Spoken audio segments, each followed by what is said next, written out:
Hello and welcome everyone. I'm Kristen Haynes, the Assistant Director of Rice Creek Field Station, and I'm so pleased to welcome everybody here, both in person and those who are joining us over Zoom. Welcome. You know, after being all virtual last year, it's really nice to see some faces out here. So thanks everyone for your interest and your support and coming out here to support our presenters and find out what they've been up to over the past year. I'm speaking today on behalf of Dr. Kamal Mohammed, who unexpectedly couldn't be here today. He sent his regrets, well, maybe he's joining us virtually. We'll see. Okay, so this program today, the Rice Creek Small Grant, this has been in place now for over 25 years. And over 100 projects have been funded through this program, both research projects and other scholarly projects. We really owe a great debt to Dr. Peter Rosenbaum, who founded this program, really advocated for it as kind of a building block to really spur creative and scholarly projects out here. And thank you, Robin, for being here today. So we really want to be thinking of Peter today. There's other folks I need to thank. Those who donated to our Small Grants project, thank you so much to all those who did that, including those who did that in honor of Peter over the past year. I certainly want to thank our provost, Dr. Scott Furlong, and the College of Liberal Arts and Sciences Dean, Dr. Kristen Croyle, for their ongoing support of this program. And thank all of you again. I just want to say a quick housekeeping note for those on Zoom. Please do keep yourselves muted during the program. If you have any questions for our speakers, please use the chat function. I'll be monitoring that, and I can voice your questions to our speakers. That is all I have to say. So I'm looking very much forward to hearing about these projects, and I want to welcome Dr. Kristen Croyle for a few remarks.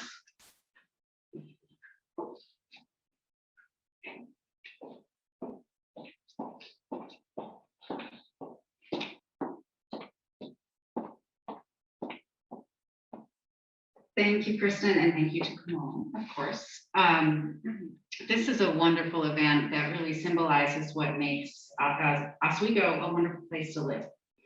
It brings together the university, the amazing natural environment that we live in, and our fabulous community partners who continue to care about the education and the environment and how to bring students in as research partners, how to help them be discerning stewards of the natural world.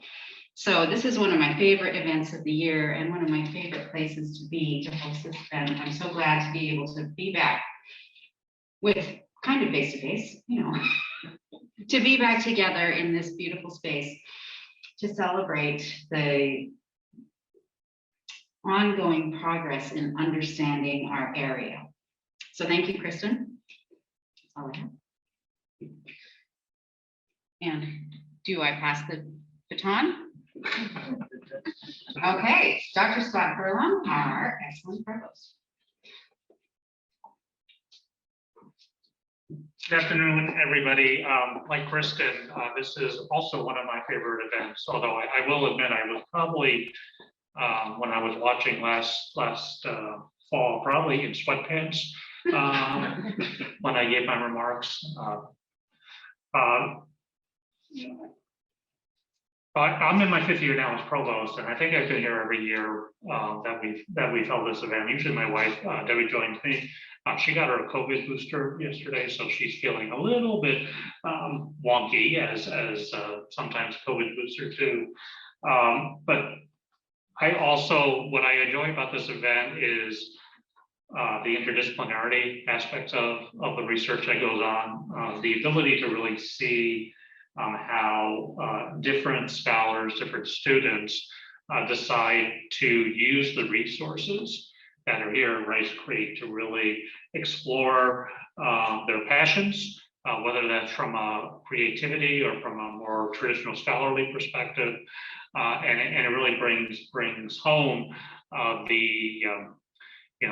really just the environment that we have here and how lucky we are to have had field station with us. So I also want to, thank, the vision of Peter when this was in his role, and really look forward to hearing the presentations for today. So, am I also passing the baton? All right, so we'll give it to Laurel.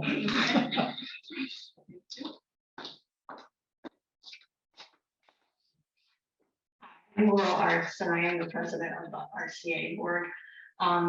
Welcome. We are so happy that we're back in person, and we are thrilled to be able to continue this wonderful event. I'll talk more later, but if you have not become a member, we do have brochures, and you can also sign up online. So I'll mention that again later. But thank you to Kamal, to Kristen, to Dr. Croyle, and to Dr. Furlong for all of their support. And we are so pleased that we could keep this going throughout this crazy time that we've had the last few years. I literally grew up here on this property, and I grew up on campus, and I knew when I retired I wanted to get more involved, and so that's what I've done, and I love to be able to support the work that goes on here. It's very meaningful and very, very dear to my heart. So I am thrilled to have everybody here today, and I will just hand this over to Andrew. Thank you, Laurel. Hi, I'm Andrew McElwain. I'm a faculty member in the biology department here at Oswego, and I've been here for 8 years now. And I'm now the small grants committee chair, I guess you could say. I'm not really sure if it's a committee, but I'm helping to maintain the grants program here at Rice Creek. And so I would like to take this opportunity to thank everybody for coming here, and also to encourage anybody who is thinking of proposing any scholarly or creative activity for next year to apply for our RCA grant in the spring. And so we're looking for anybody who, either at the college or in the community at large, to come up with some kind of interesting project that relates to Rice Creek. Historically, we've gotten a lot of scientific research projects, but we are looking for any kind of scholarly or creative activity that involves Rice Creek or the field station. So now I would like to introduce our first speaker. We have a couple of speakers today talking about a variety of different subjects, and the first person here is Michael Flanagan, who is a team of people from the art department, who is here to speak about Alberto Ray's art project regarding biological regionalism. Michael?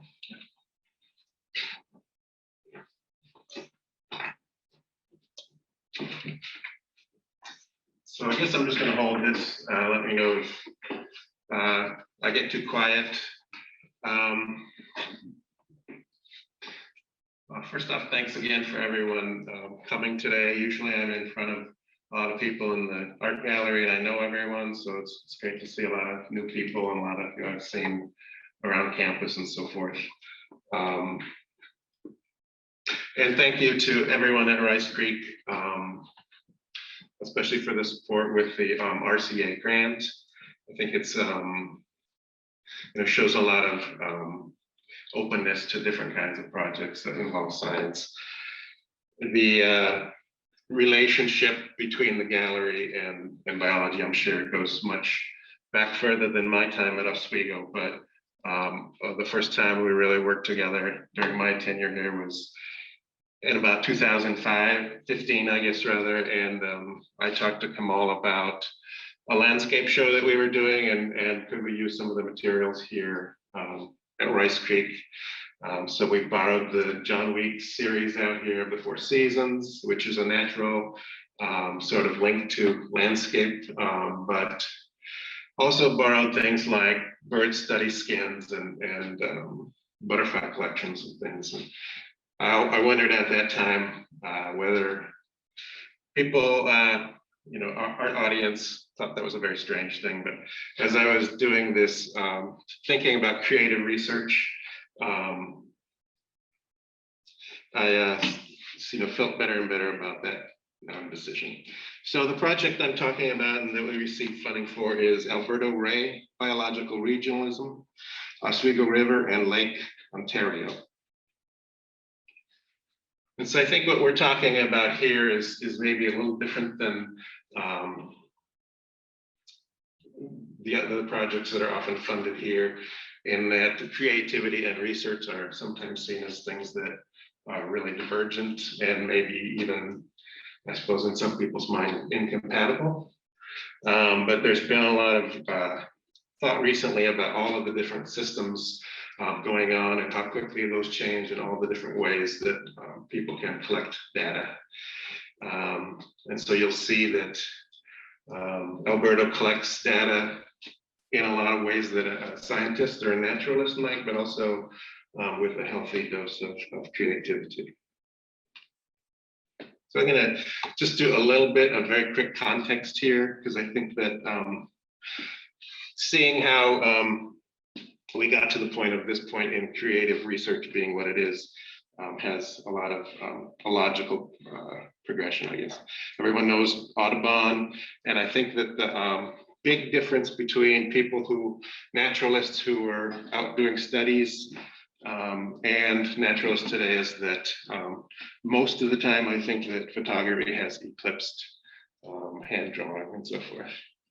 Even people that went into the American West like Carl Bodmer or George Catlin to capture those kinds of societies and their rituals and clothing and so forth before European contact, although you can see the metal arrowheads there that suggest maybe Europeans have been there already. Here's a well-known American artist who did a lot of travel to Central and South America, studying orchids, butterflies, hummingbirds especially. And then a lot of, in the same way that people studied native peoples and animals and birds, landscapes, Frederick Church. And this, thinking about how this was displayed often tells us about how drastically things have changed. This was often displayed in this framework with a darkened room. It's very large. I forgot to put the dimensions, but I believe it's about 10 feet wide, and with tropical plants. And people would pay a small fee and come in and be wowed by this Andean scene. And of course, the big difference was the invention of photography, and in the same way that visual artists had went out and collected specimens and done sketches and things, photographers started to usurp that responsibility, I guess you could say. And I think when we often think about visual artists and we think about photography, we think about photography as more truthful and more representative of reality. And we could talk for a long time about what reality really is. Manipulating the reality of photographs was something that people realized they could do early on, and that because of that assumption of representing a reality, it could have a dramatic effect. So I'm going to jump ahead a few decades before I talk about Alberto's work. This is work by Helen and Newton Harrison, who did a lot of work about environmentalism and the changing environment. From the early 70s, harvesting and feasting, portable orchard. And so they were growing trees in California that were starting to be threatened in Orange County, California. And so this involved actually harvesting them, eating them, I suppose. And so a real comment about, the idea that is the outdoor environment becoming so toxic or changed that orchards can no longer survive there. This is the rodent crater in northern Arizona. The artist James Croyle actually purchased purchased the crater, the land that it's on, in the 70s, and began a long-term project where he's dealing with, as he often does, perception and visual perception. And to me, it always kind of harkens back to things like ancient European societies that made Stonehenge and did things related to the seasons and the solstice and so forth. And this one, just a little personal note, this one reminds me a lot of a piece I saw of before I knew who James Croyle was. I was in a gallery. It was dark, and then there was a pink oval on the wall, or I thought it was on the wall. And I walked up to it and looked through, and there was a whole another pink room on the other side. And it was one of those things that just sort of blows your mind in a good way. So Alberto Ray is an artist, communicator, educator, and also an environmentalist. He's Cuban American, videographer who incorporates issues of social disconnections into his realistic investigations and depictions. He was a SUNY Distinguished Professor of Research and Creative Activity at SUNY Fredonia. And interestingly enough, his artistic life and a lot of his hobbies coincided. That he's a avid fisherman and an Orbis endorsed fly fishing guide and founder and director of youth fly fishing program in Western New York. Two ongoing series of artworks and exhibitions that document changing natural history are Lost Beauty and the one we're part of, Biological Regionalism, which he's been doing for over 15 years. I think it's interesting to look at these things and see how differently that they communicate what a photograph could capture. And I think by certainly his experiences, his feelings about the subject, his training, which is extensive and good training in visual art, all of those things play in a way that photography could not. And that said, photography could certainly add things that a painting could not. Here's another in the Lost Beauty series, Extinct Birds. I think this is at the Roger Torrey Peterson Center in Jamestown, where he's doing research from the study skins there for that series.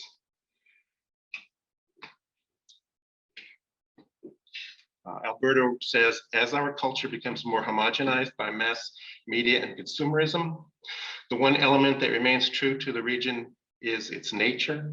Although we try to manipulate it to fit our needs, the landscape and the biological inhabitants characterize a region's nature.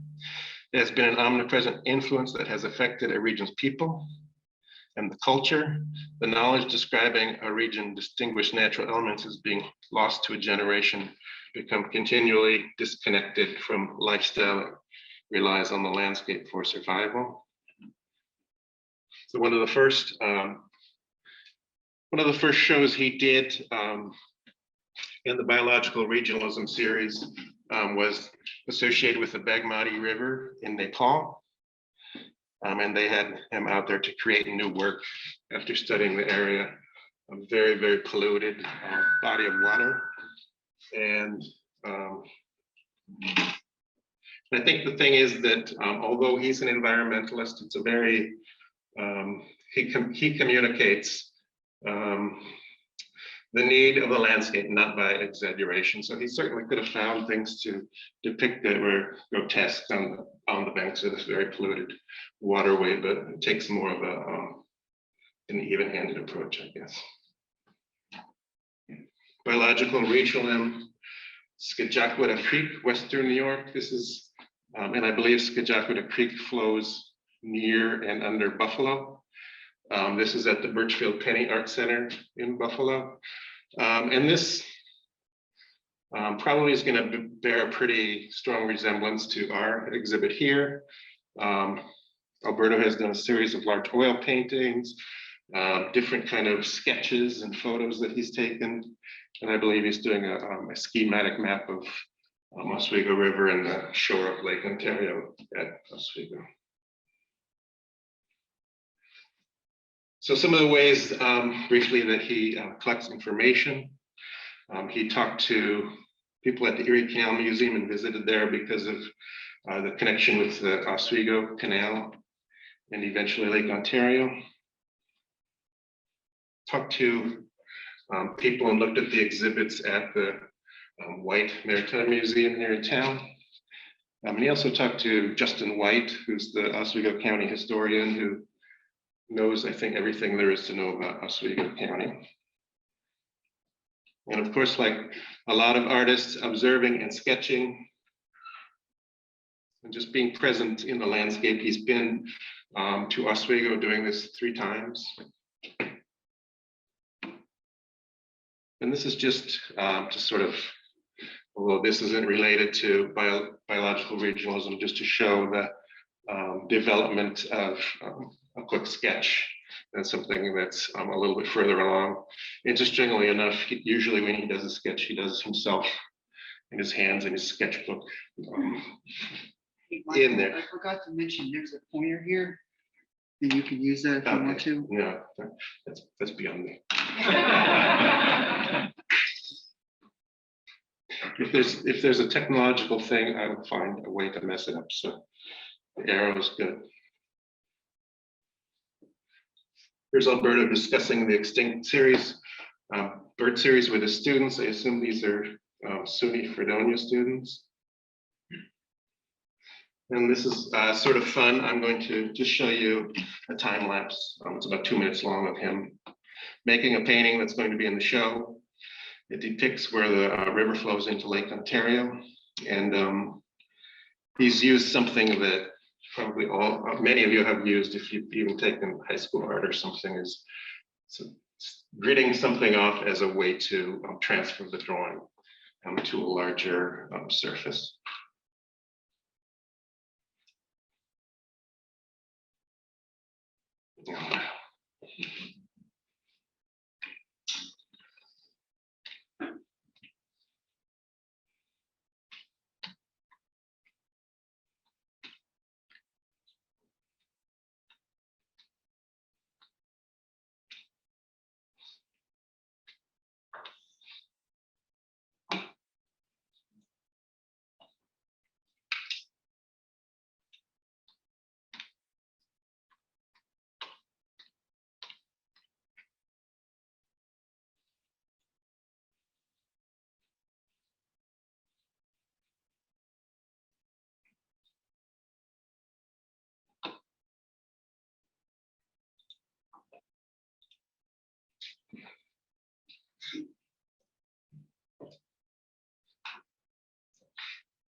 Again, there's the finished artwork. There's the photograph that inspired it, and you can see create enhancement of color, editing out all of the trees in the foreground or the small branches. And so it's interesting to think about, what he has put into this to still depict the space, but give it, I think, a different kind of life than the photograph itself. I'm not going to show everything in the show, even though most of it's done, because I want you to come and see it at the gallery. I'm sure most of you recognize this. And besides scenes of water, there are other elements in the show. He was greatly interested in the endangered and extinct plant collections they had here at Rice Creek, and this was one of the drawings he did from sketches and photographs taken here at Rice Creek.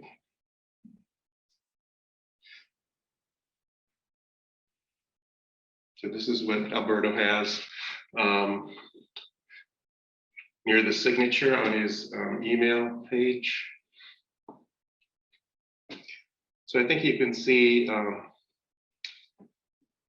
that just by depicting things, he's calling attention to environmental things. In the Nepal series and the series of Skajakwada Creek, a lot more pollution, but there will be some indication of pollution, much less so than those sites. So anyway, we've got a reception on March 4th and a catalog release at the Rivers End bookstore, and the night before, and then a couple of community days. If you've got kids that would want to do fish printing, and we're not using real fish, we're using latex fish. And then the following Saturday here at Rice Creek, bird drawing workshops for children and adults. There'll be 2 different sessions. Rice Creek is going to be helping out with guided nature walks and storytelling workshops, and an interactive nature trail provided by Oswego County Soil and Water. There'll be a lot more about this. This was going to be a finished postcard to be distributed today, so you could save the dates, but that didn't happen. But very soon, this will be all finalized with times, and it'll be on the Tyler Art Gallery website. I should mention too that it's a little funny representing the artist, because I'm talking about his work, but in a way that contemporary artists do. They don't necessarily always tell you everything they're thinking. So I hope I've done an okay job. And also I should thank and mention Miranda Traudt, who's the director of Artz Oswego, who has been helping with this project. It's been a very large project and probably too large for me to take on myself without her help. So if you have any questions, I'll try and entertain them. Is there any that came over in the chat? Okay. All right. So am I going to toss the baton here? There's someone coming. I have a question. Okay. So, do you know why Alberto is wearing what looks like some kind of gas mask type thing? Oh, because, yeah, that's a good question. He paints in oil paints, and some of the chemicals in there can be a health hazard. Any other questions for Michael? Yeah, thank you. Thank you very much.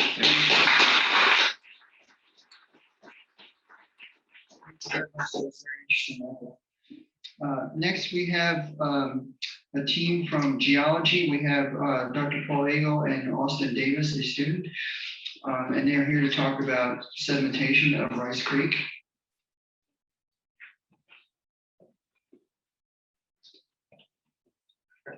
Clicker. Just press escape here, and then there's a folder. Second one. Can we do that same thing? Yeah, thanks.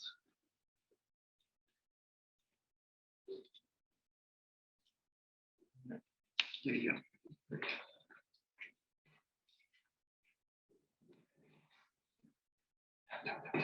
Can everybody hear me? All right, great. So thank you all for coming out today. My name is Paul Agle, and I'll be starting off and ending the presentation, and one of our students will do the middle here. So thanks for coming out today. Appreciate all the support. Anybody that had any hand in supporting these projects, it's much appreciated. And anybody that has any hand in upkeeping these grounds and supporting Rice Creek, it's just an amazing place. So it's supporting our students, supporting our work, and even just from a personal aspect, just coming out here to decompress a little bit during the pandemic. It's been a great place, a nice refuge, and also a source of professional work. So great. So I'm going to start on the presentation here. Let's see, can I gesture? I'm going to use the arrow to point at stuff. It's not ideal, but then you can actually see it on both screens. I think you can probably actually see that screen a little bit better. So I'm here to talk about the impacts of beaver dams. If you look out on the creek, right by that steel bridge there, there's the remnants of a beaver dam. The beaver built the dam up over the course of a couple weeks, and it's recently been sort of washed out a bit, and I'll show you some before and after pictures there.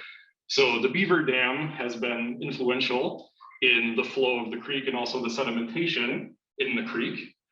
The spillway that holds back Rice Pond, Alan Harris, the groundskeeper, maintains the levels, and by adding and removing boards, again, I'll show you some pictures of that. Obviously, that impacts the flow in the creek as well, which impacts the sedimentation in the creek. And then just flow variability, so precipitation events and snow melt, snow pack, groundwater levels, anything that changes the flow is going to impact the sediment building up in the creek. And so that was the focus of this project. And it was sort of inspired. I was teaching my SED-Strat class last fall, and I brought them out here to the creek for one of the projects that we do. So we analyze grain size throughout all of the Rice Creek grounds. It's a good exercise for the students. They start with a map. They're able to orient themselves, get experience reading a map and being out in the woods and finding where you are on the map, using the map, plotting your position on the map, all valuable experience. We came out to the creek though, and this is what we saw. So this was the water level in the creek at that time. The pond was essentially dry, and the mud had kind of cracked into these beautiful mud cracks, one of the things that we talk about in class. So it was good to see some nice hands-on, firsthand things that, hey, these things we see on PowerPoint slides are actually real. And I was just kind of sitting there, and I saw the sediment kind of, you can see this apron of sediment here. I was like, wow, that'd be a cool project. And then weeks later, the call for proposals came in, and I was like, hey, let's go do that. And so that was great, and the project was fortunately funded. Thank you. We bought some equipment to do the coring. Unfortunately, due to COVID issues, there was a little bit of a back order, but we're up and running now. And then this is kind of the normal. So this is what Rice Creek sort of looks like usually, what it generally looks like now. The water is up a little bit high today. But anyway, with that said, let's go ahead and get into it. So here's an outline of what I'm going to be talking about. So we're going to start with an introduction. Hey. Then we're going to move into objectives and methods, and you'll notice that those three are large. Then we're going to get into results and conclusions, which you'll see are slower or lower font. We haven't gotten there quite yet. So I'll show you some test cores, and I'll show you some forward plans as opposed to conclusions. So we just got our hands on the coring equipment last month, so we're a little bit behind our proposed schedule. But Austin here will be presenting the results at Quest Day and then writing up a senior thesis for us. And again, I'll talk about that a little bit more. All right, so let's do some introduction. So this is the study area here. So I'm gonna again gesture with the arrow here. We are here in Rice Creek Field Station, this beautiful building that supports a lot of the biology students. Our area of study is this green circle right here, which is just out behind the building. There's this Brownell Road that comes in here, that sharp turn that you probably came in on the way. If you keep going, don't do it with your vehicle. There's a steel bridge there, and there's a beaver dam that was built there. So our little industrious furry friends have built a little dam there, and it's sort of been washed out repeatedly through the last couple of months, a year really. And then this is the creek here, you see the meander, and then into Rice Pond. If you really kind of squint your eyes a little bit, if you look through the water of the pond, you can actually see the trace of the meandering creek that it follows at low flow levels. And so we're gonna kind of take some sediment cores in this area and see if we can see some evidence of the sedimentation changing in response to the wildly varying levels in the pond and in the creek. Here's the pond itself. Here's the earthen dam. I'll show you some pictures of that. The spillway, which again, Alan Harris regulates at the chute there by adding and subtracting boards, and the fish ladder here that kind of ramps up. This is October 2019, and you see at that point the pond was dry, and you can very clearly see the creek following that meandering path that it takes at low flow, low pond levels. So that's the purpose of the study. Just some kind of background here. Another thing that will dramatically influence the sedimentation is changes in land use. And so this has been in the news pretty frequently now with rising lake levels. So Lake Ontario is very high. The bluffs have been eroding away. One of the ways to combat that is planting vegetation. Vegetation sort of armors the banks. And so all the vegetation that's grown up here in Rice Creek, I was actually sort of shocked. I knew that this area was fields and pasture and orchards, but I didn't really fully grasp the degree to which it's changed. So this photo, courtesy of John Weeks on the Rice Creek webpage, there's a presentation with sort of a history of Rice Creek. This is about 1965 or so. The stone walls are still here. So when you're on your little nature walks, you can see the stone walls very clearly. Lots of cool sedimentary structures in there, by the way. And you can see that it was open pasture land and just a little bit of forest. So all the trees that we see here are recent growth. Well, recent, give or take a bit, geologically recent. This is actually a picture of the construction of the earthen dam itself. So you can see this work being done, again, kind of 60s. Here's the spillway chute forms and being poured with cement, the area that manages the levels of the pond. And then this is the actual fish ladder being installed here. So very interesting to kind of take a trip back in time to see what this looked like before everything is as it is now. And here is the star of the show. So this is what really got me interested in this topic was I thought that a lot of the flow variability was related to the beaver activity. It turns out that it's probably related to allen activity regulating at the spillway, but the beavers are still interesting. So this is a picture here from October 21st, a couple weeks ago, and you see the beaver dam in its full splendor. Look on my works, ye mighty and despair. A very, very nice dam. I'm sure they were very proud of themselves. A few weeks later, November 9th, we had a big rain event with that nor'easter, I believe. And the dam was kind of overtopped and overcome. Nothing beside remains around the decay of that colossal wreck, boundless and bare. Poor beaver, but they will rebuild. It's happened before, it'll happen again. And so it's a cycle. They build the dam, there's a big rain event, the dam is overtopped, and they get back to work. And every time that washes out, the characteristics in the creek change, and the sedimentation changes in kind. And here's our little furry friend going about their business. I was fortunate enough to see them finally. Here's the spillway. So this is a picture. If you walk out to the earthen dam now, there's a wooden structure there that lets you get out to the spillway chute quite easily. When Ellen first inherited this project, it wasn't so lucky. There was sort of this weird vortex where water was just disappearing down the spillway. Upon further investigation, it was sort of jammed up. And this is sort of how Ellen now regulates the flow. You can see that there's these kind of steel brackets. You can insert boards to manage level. Add a board, water level rises, take a board out, water level decreases. And so Ellen adjusts that. And obviously, as the pond levels rise or fall, it has dramatic implications on the creek. Here's some pictures of the earthen dam. Here is sort of normal. Normal you can walk across with no problem. This was a picture before the wooden structure was built. This is after that very large rain event a few years ago.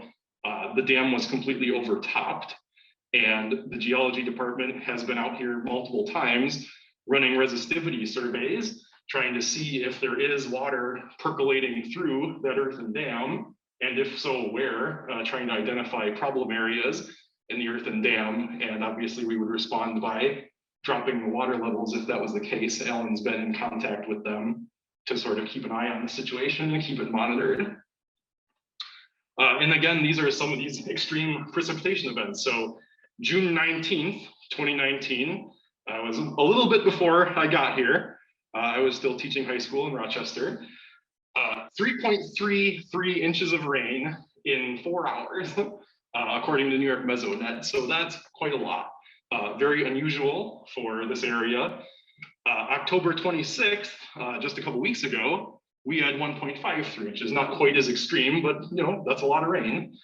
We made kind of the headlines here.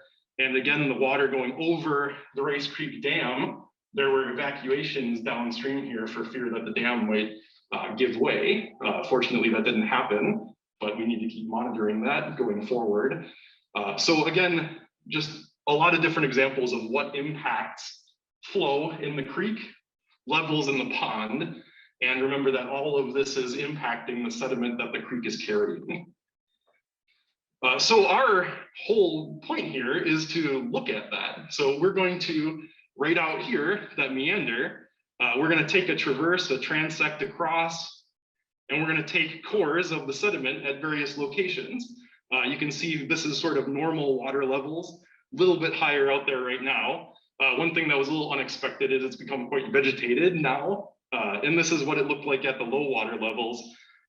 We're going to kind of core across there. Hopefully we hit this remnant channel here so we can really see some differences. And that's kind of the goal of the project, is just see as the creek changes, the sediments are going to change. What are we going to see? So I'm going to talk a little bit about objectives, and then we'll hand it off to Austin. So the first objective here is obtain multiple sediment cores across the creek in a linear transect, that I just showed you. The number of cores will depend on what we find. That's the excitement and fear of science. If we knew what we were going to find, we wouldn't be doing this. So we're going to get out there. If it's very heterogeneous, where there's a lot of differences, we'll take more cores. If we're seeing the same thing in every single core, then we'll take less cores. But what we're really trying to see is, as the creek changes, how is the sedimentation responding? We're going to photograph, describe, and analyze those sediments within each core that we take. And when I say we are going to analyze, I mean Austin is going to analyze as part of his senior capstone project. And then we're also going to kind of try to reconstruct a general flow history, particularly around that massive rain event there, of when Rice Creek was low, when Rice Creek was high, using remote sensing imagery. So I did kind of a proof of concept on Google Earth. We've got some other data that Austin will show you. We think we can see differences in those levels with satellite imagery and air photo imagery. And then the last thing is to qualitatively, so we won't have any age dates on these sediment layers, but we'll try to qualitatively relate the patterns that we're seeing in the cores, try to relate those to flow events. One of the big major flow events would be that large rain event, but also the cyclicity of the beaver activity. Are we seeing that? Are we seeing the cyclicity of the allen activity, adding and removing boards at the pond? So just try to qualitatively look at that, try to draw some conclusions. And with that, we're going to move to the methods section. And so Austin Davis is going to present this section, and then I'll come back to finish up. So Austin, it's all yours. Thank you.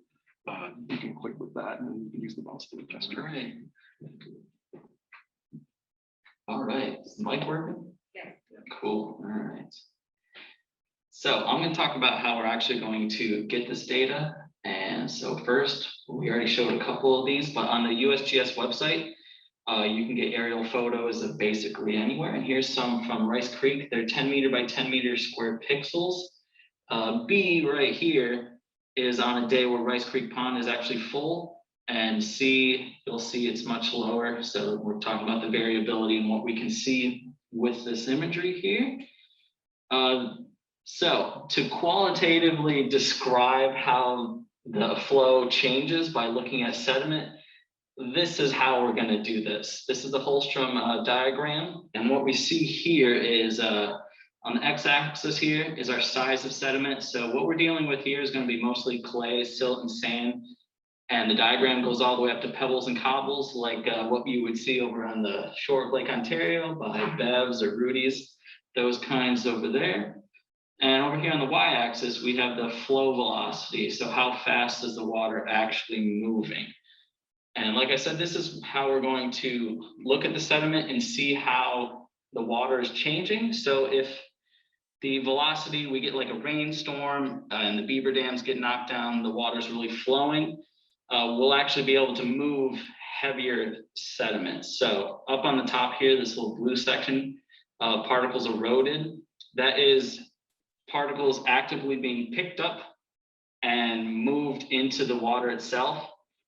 This little cutoff right here, this little stringer up here, that is, so that's sediment being suspended in the water. It's moving, not being stopped by anything. And then if the velocity gets too low, in this tan part, the sediment will actually drop. And that's what we're going to look at is the sediment. Once we core it, all the sediment that did get dropped once the flow velocity got too low. And if you'll notice, this is kind of like a nice curve for when sediment gets dropped. But up at the top here, we have this weird little cut in here. So clay and silt particles, although they're small, they like to stick together and pretend they're sand or gravel particles. So that is what that little dip is. So that's just clumps of clay are actually harder to move sometimes than larger sediment like sand. This is a more complicated version of that diagram. So here, Reynolds number, we're dealing with like the turbidity of the water itself. And this is flow velocity as well. So if it crosses the line, the sediment is being transported. And the last diagram we just showed you, that only works for grains that are perfect spheres and a meter of water, which is kind of what we've got out there in the Rice Creek. So that's helpful. This can be used in any fluid, including air, which acts like a fluid. So this just covers more of a broad scenario. All right, so what we'll be doing is measuring grain sizes out there. What's in the red box is what we're mostly going to be dealing with out in Rice Creek, sand, silt, clay. And what we would expect most of the time, I'm actually looking at samples from Rice Creek in class right now. Most of it is very small, silt to clay. But if we were to be able to see evidence of that rainstorm or higher velocity, we would expect more sand, maybe like a couple layers of sand. That would tell us that the velocity is increasing because it takes faster water to move bigger particles like sand. But there are simpler ways to do it. And like Paul was saying, this is one of the labs we do in sedimentology and stratigraphy. We come out here, get our hands dirty, we take a walk around Rice Creek, find some sediment, dig your hands in, and you can just tell what the grain size is by feel. All of those little ridges on your hands are like little miniature sensors. So you can actually feel the grit. If you pick up a piece of clay and rub it between your hands, it's just going to be smooth, like mucky mud. But if there is a tiny bit of sand in there, you will be able to feel it. Also, like I said earlier, with that dip in the graph, clay particles stick together. So if you can see how this person's making a ball or a ribbon, if that was sand, that's not happening because sand is not going to stick together. So it's just going to fall apart. So that's another indicator. We can just stick our hands in the dirt and we can tell what size the grains are that way. This is another method you could use.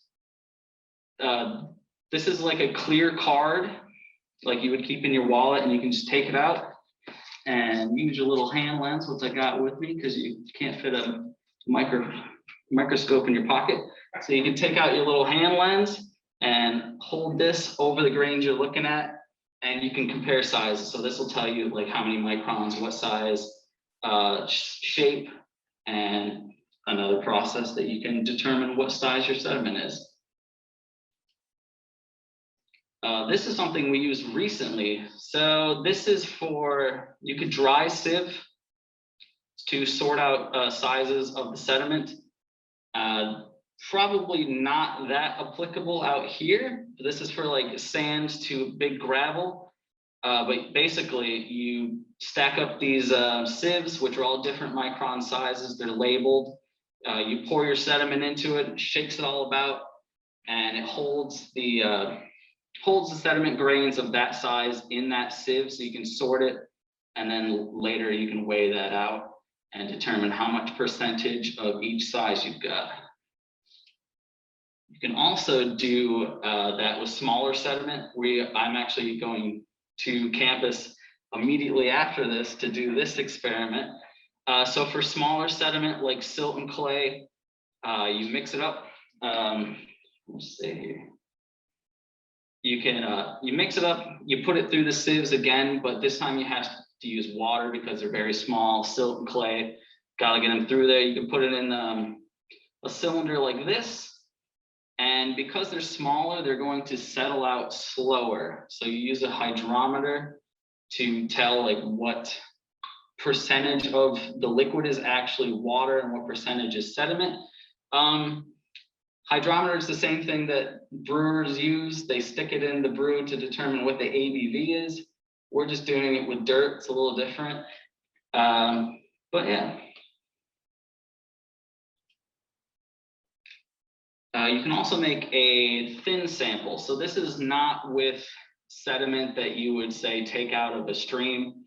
This is very thin slices of hard, already formed rock.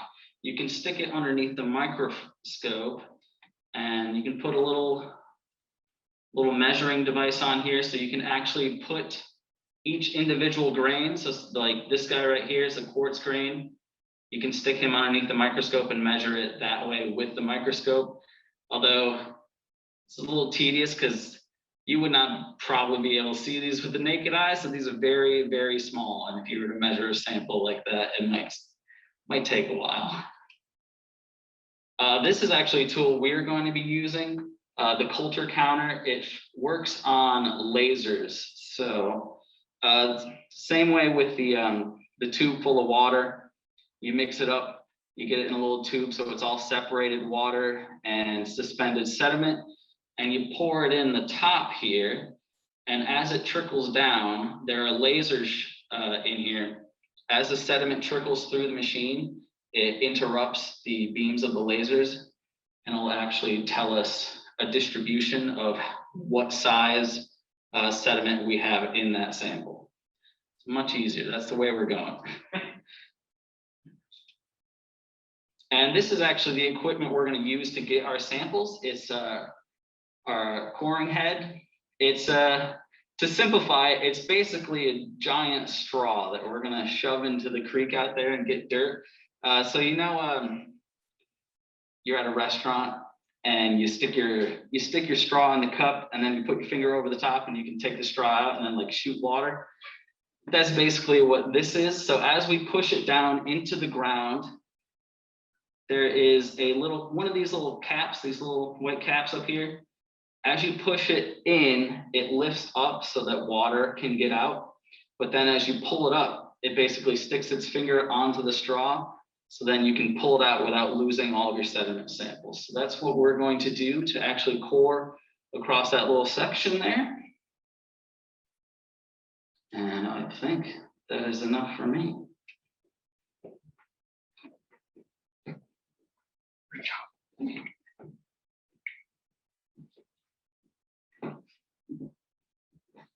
All right, let's take it the rest of the way home here. So we're going to talk about results, quote unquote results. And remember, we didn't get it till October, so we're still in the preliminary stages here. But I did go out here and do some tests just as sort of a proof of concept. Actually, before I wrote the proposal, I just took a poster tube, or actually I think it was a fluorescent light bulb case, and just kind of, again, it's just a straw. Put your hand over there. Our new coring equipment has a fancy check valve that does that for us, but it did work sort of with the cheaper equipment. But now that we were able to obtain the core, then we got much better results. So these are the test cores that were taken actually on the grounds here with our new equipment that was of course bought with the funds from the grant. So thank you. So far we've retrieved 2 cores in different areas of the creek. I was trying to find places where the substrate was a little bit different texture to kind of see what it would work in and what it might not. And we recovered 2 different cores. This is kind of from if you're familiar with the trails here, there's a wooden boardwalk back over toward a meander that's sort of abandoned now. It's very swampy and boggy back there. Lots of organics. So we were able to obtain this little core here. Basically, you just push that core down in until we get rejection when it stops. And then as you're pulling out, that check valve seals and you pull out the water, you pull out the core, pop a cap in there to stabilize the core and be on our way. This is one that I actually did take from out here at the meander. You can see this one still has the water in there. As you put the cap in, it displaces the water, and then we take it back to the lab. And this is the core that I obtained here. So again, the coring traverse that we'll be doing, we're probably gonna end up doing it from a boat, just because it's very squishy out there. But even if it weren't, we don't want to disturb what we're coring. So we'd like to stay above the floor and core that way. We'll have to kind of see how it works out, but that's the plan. Once this kind of vegetation dies back here a little bit, so we're gonna have to kind of do a little balance between when the vegetation dies and before the creek freezes. So we'll have a narrow window there. We're gonna get out there and do that. And this is just kind of a proof of concept that it actually works. And so this is sort of an example of what we'll actually do with it in the lab. So here is a mud core. This is a very standard operating procedure for marine sediment cores. We're just going to do it on the creek here. You take the core and you slab it in half, and then you scrape away any excess from the cutting process so that you can actually see the layers undisturbed.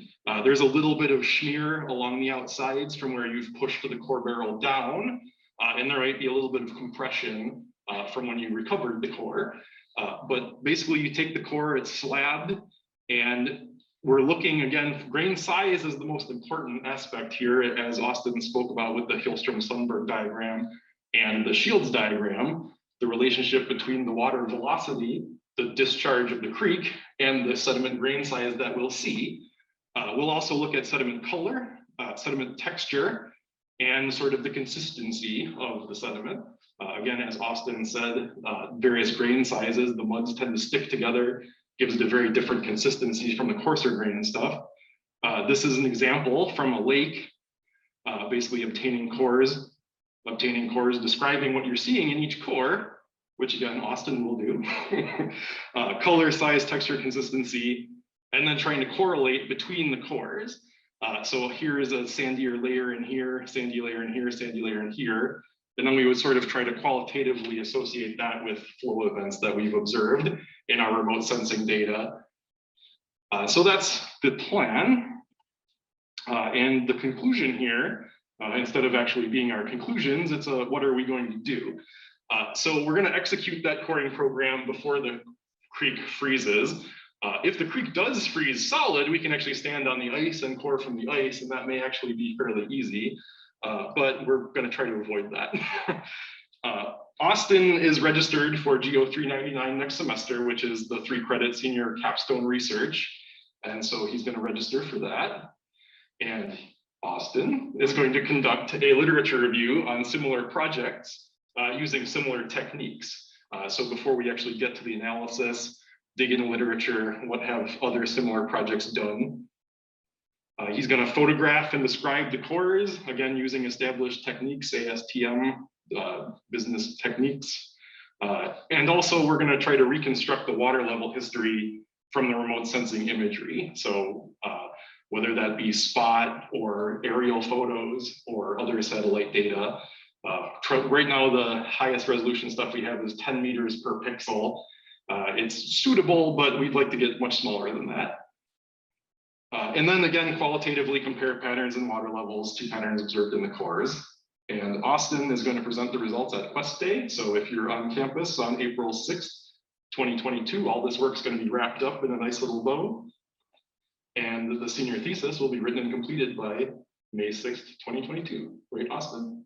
All right. So with that said, that's all I've got. I'll open up the floor to any questions that you have. And these are some pictures from the camera traps that Maria Sagat's biology group has taken. So they've got traps set up all over here. So these are some images there. Any questions? No, no questions. Yes. So if you get enough data, is it something where you would seek to build a predictive model for future events? You know, because you're aligning it with known events, you're always aligning it with So we would hope to align it with known events. I'm not sure that we'll be able to get there, but we'd hope to. And so basically, we would develop an understanding of how the creek and how the sedimentation is related to the discharge, and we would be seeing that. And so it would have some forward predictive nature if we're able to establish a relationship. Yes.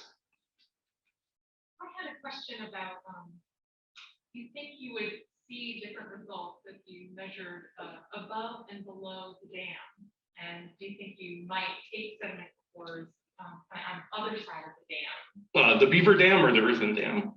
Earthen dam, I guess. Okay, so definitely. So whether it's a beaver dam or an earthen dam, it is dramatically impacting the flow regime of the river, which with those diagrams, if you alter the flow, you alter the sediment. And so, yeah, above the dam, especially in the still waters of the pond itself, the sediment would be very different from the sediment that we would find in areas where the creek is running faster, especially in the spillway where the creek is running very fast for the depth of that water anyways. So yeah, we would definitely see different things. Where the river changes character, the sediment will change character. And yes. Are there any stream gauges or weirs or anything that can be used to give discharge information on the stream? Fantastic question. There was.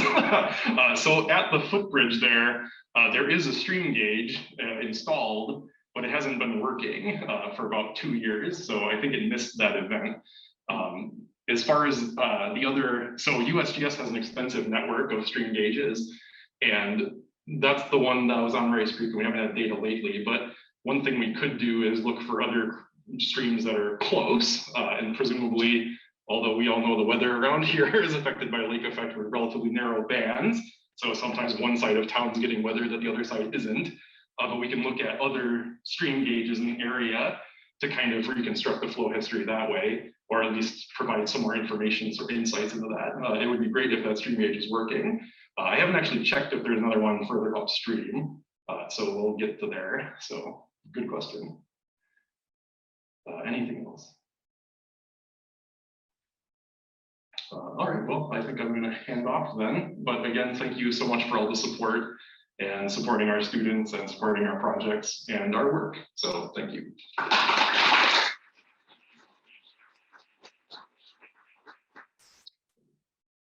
Thank you, Paul and Austin, for that very interesting presentation.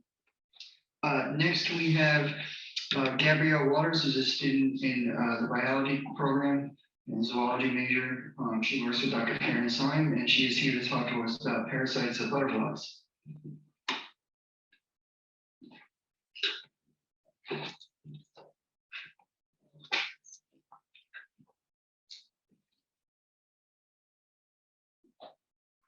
It's not working.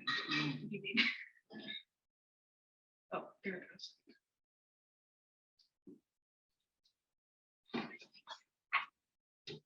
My name is Gabrielle Waters.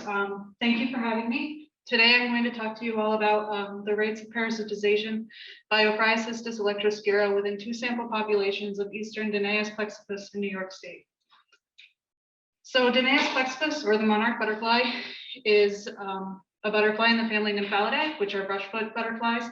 They look like they have only 4 legs, but that's only because their front 4 legs are kind of tucked up like this. So they are frequent visitors to flowering plants.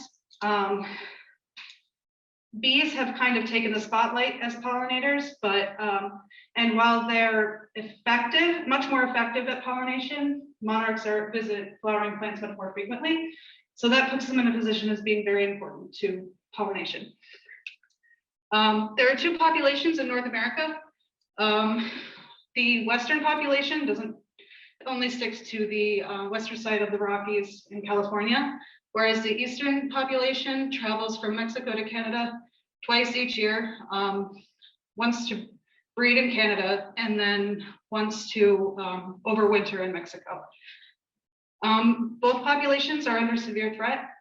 Since the 1990s, their populations have been in severe decline. The United States Fish and Wildlife Service has waitlisted them on the endangered species status last December, despite overwhelming evidence that sort of shows that they really should be on the species list. The monarch females typically lay 1 egg per plant. When the egg hatches, the caterpillar feeds on the milkweed and goes through several growth stages known as instars. Monarchs typically have 5 instars, and once they reach the 5th instar, they go through pupation, turn into a chrysalis, and then in about 2 weeks, they emerge as adults. Caterpillars typically rely on milkweed for most of their lives, or most of their caterpillar life stage. But they don't necessarily need the milkweed in order to pupate. They can go a significant distance for a caterpillar away from the milkweed to pupate. Because the caterpillar feeds on the milkweed as it grows, it becomes kind of toxic and tastes really bad for birds. Here you can see a blue jay is being offered a monarch wing, and after it eats it, there's an almost immediate adverse reaction, and he throws up the offering. So they don't taste very good. Ophryocystis elektroscirrha is otherwise known as OE, which is what I'm going to refer to it from now on because it's a really long Latin name and it's not fun to say a lot. They are a neogregarian protozoan parasite, and they're transmitted by adult monarchs when the female lays her egg. So monarchs have scales, which you can see outlined in yellow here. They're the ovular things for those of you over there. They have them on their wings and on their bodies. And in adults, OE is found as spores on the monarch scales. So in the picture here, you can see them as like the little brown dots. And in the 2 pictures here, one is at 10 times and one is at 40 times. You can see them as like really tiny flecks and somewhat bigger in the 40 times, but they're invisible to the naked eye. You need a microscope in order to see them. OE is tied directly to the monarch butterfly life cycle, which is shown in this infographic here. You can see that as adults, they're spores, and then they leave the spores on the milkweed. The larva hatches and ingests the spores that's left behind. And then as the caterpillar grows and pupates, the parasites will replicate, and it does so all the way through up until the butterfly emerges.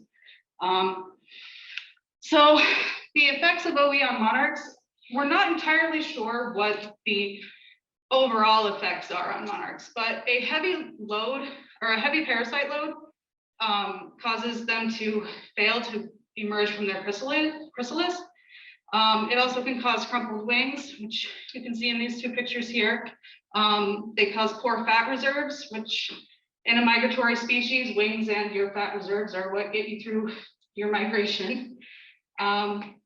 It also affects males, causing them to have a lower lifespan. Fortunately or unfortunately, monarchs need males to survive. So,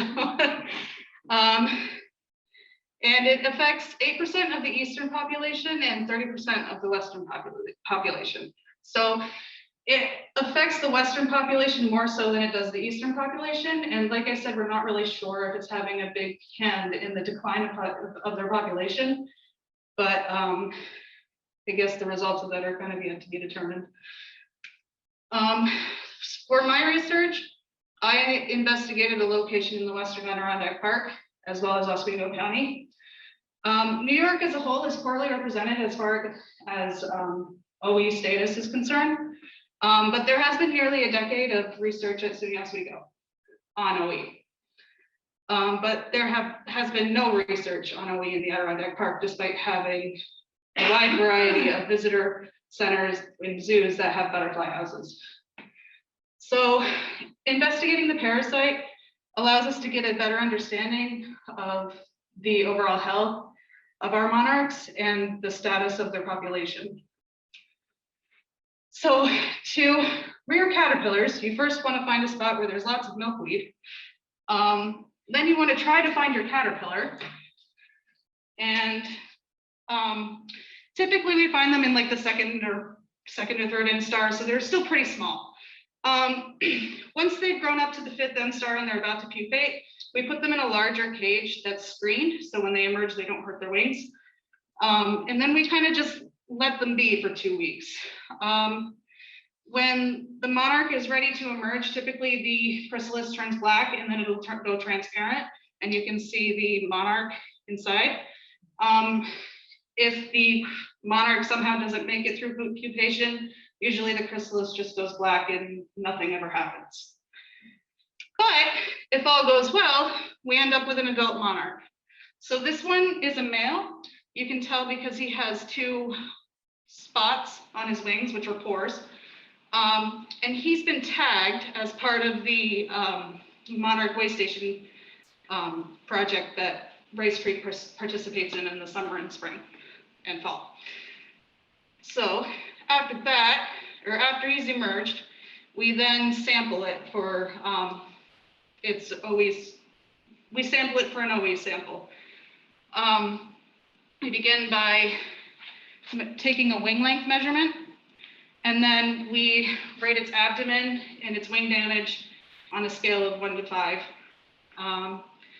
And then if we have a weight scale available, we weigh it. And then to take the OE sample, we take a piece of sticky tape and we rub it on the abdomen of the monarch, and it takes off some of the scales as well as the spores if there are any.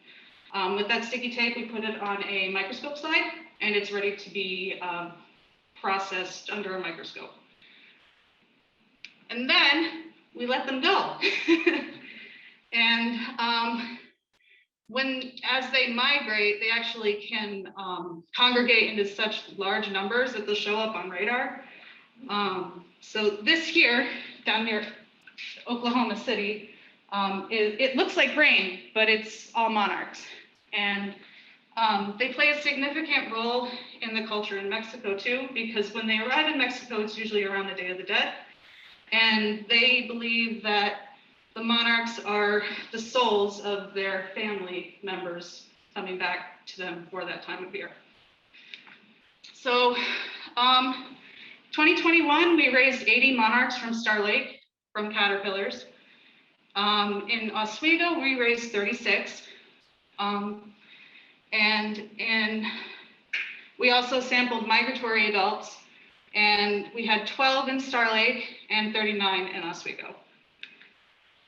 Our average rate of infection, and this is for the 6 years we've been doing the research in Oswego mostly, we've had a 20% infection rate, although this has varied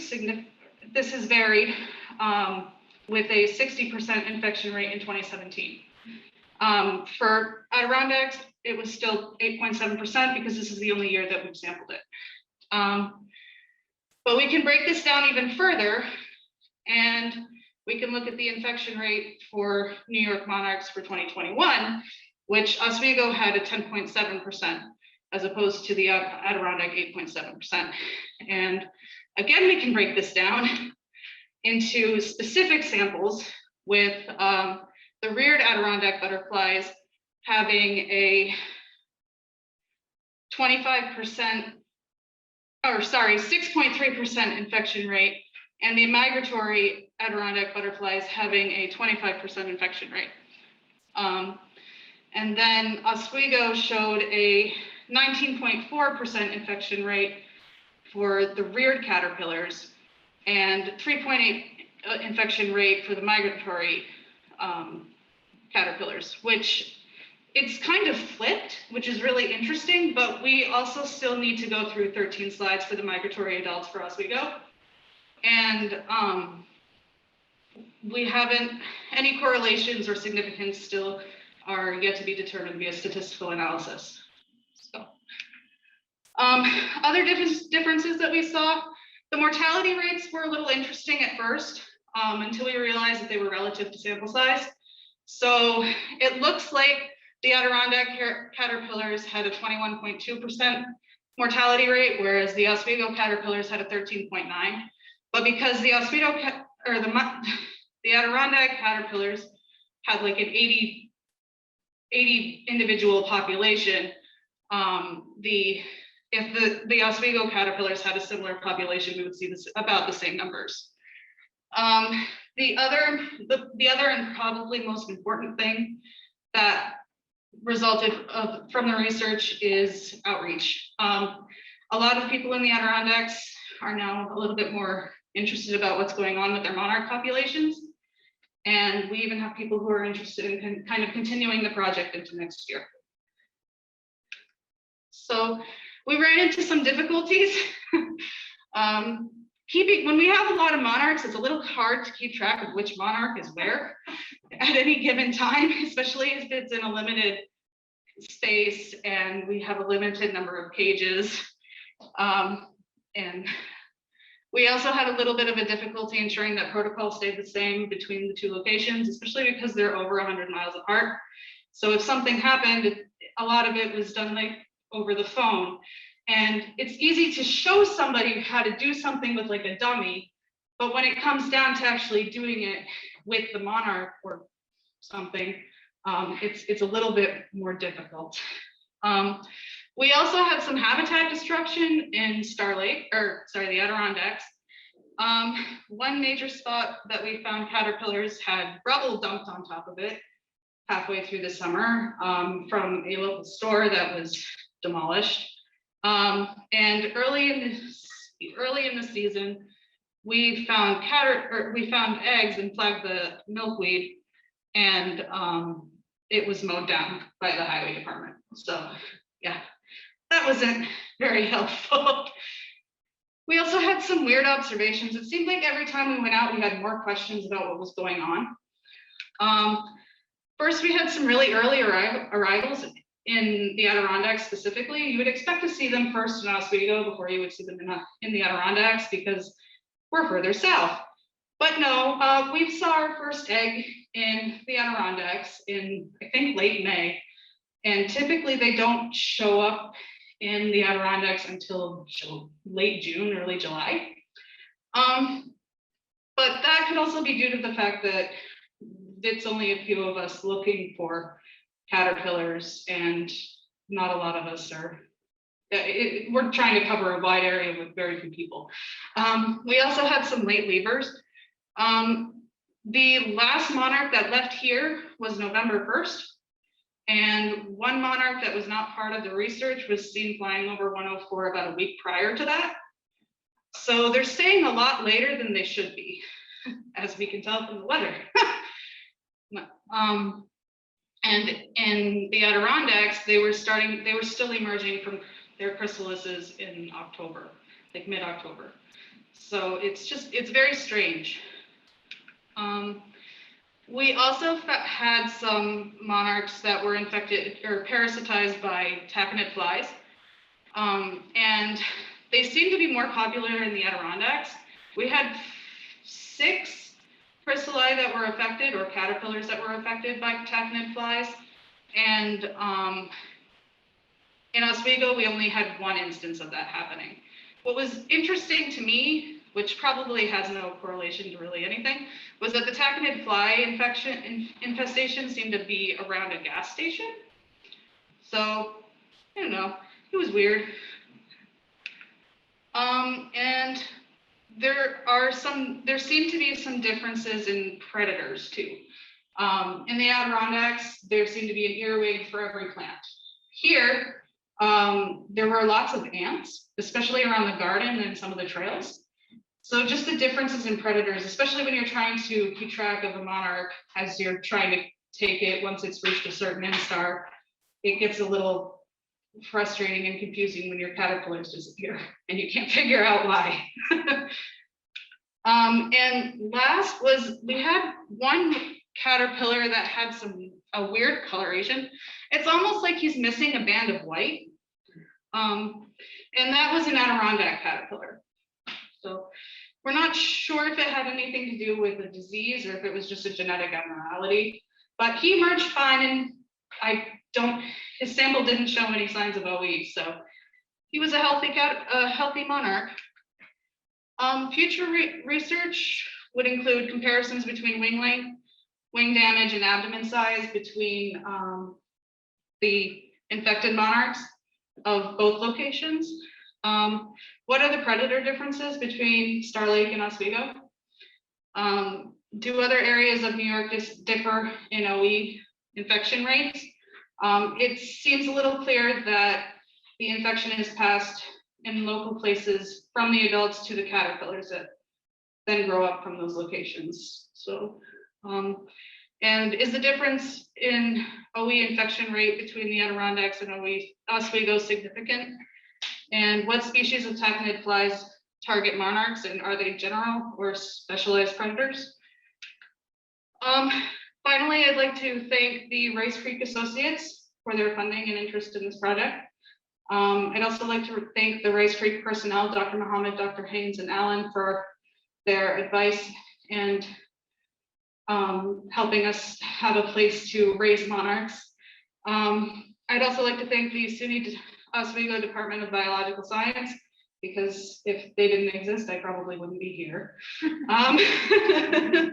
I'd also like to thank Dr. Karen Syme for all of her encouragement, guidance, and lab space and equipment. And I'd like to thank my mom for all of her help with collection and rearing caterpillars in the Adirondacks, because without her, this wouldn't have happened.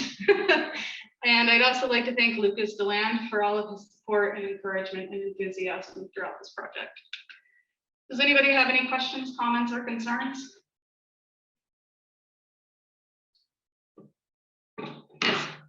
Are there other species of I'm sorry? Are there other species that are affected by this parasite? Yes, there are. I can't tell you which ones, but I do know that some of them are in Nymphalidae.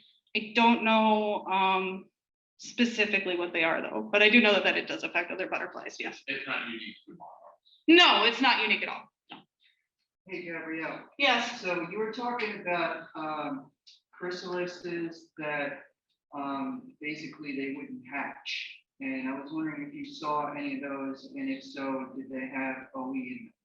Yes. That was actually one thing I was supposed to talk to you about this semester, was trying to see if there was a way to figure out if they did have OE, and that was why they didn't hatch. But I think we kind of fed those to the taconid flies we were raising.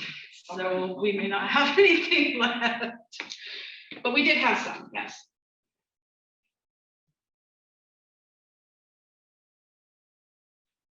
Oh, I'm sorry. You kind of hinted at it, but do you think there's a climatic aspect to the earlier arrivers and late leavers? Probably.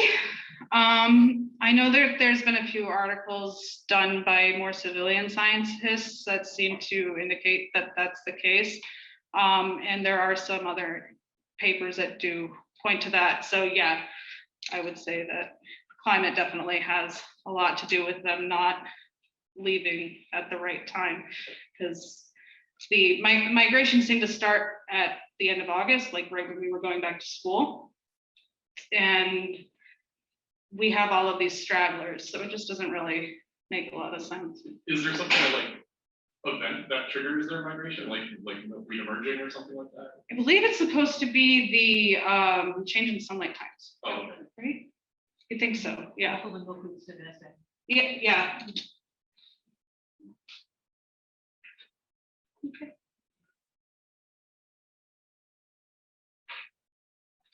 There are questions.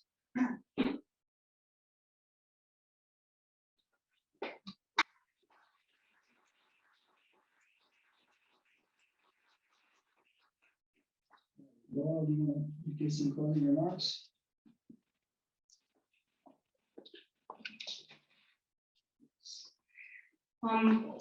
Thank you and congratulations to our presenters. We enjoyed your presentations very much. And I want to thank Andrew for taking on the role of being the chair of the Small Grants program for RCA. So we really appreciate your efforts with that program as well. Many generous donors made this program possible. So I just want to say thanks again to the Dean and the Provost for their ongoing support. We did have a new fundraising campaign during the pandemic, and we think we're going to make that an annual event starting next fall. And looking for other ways to get to donations to keep going. We also want to again note that we did get many donations in honor of Peter Rosenbaum and to be able to keep his wonderful program going. So it's been very helpful, bittersweet but helpful. Let's see.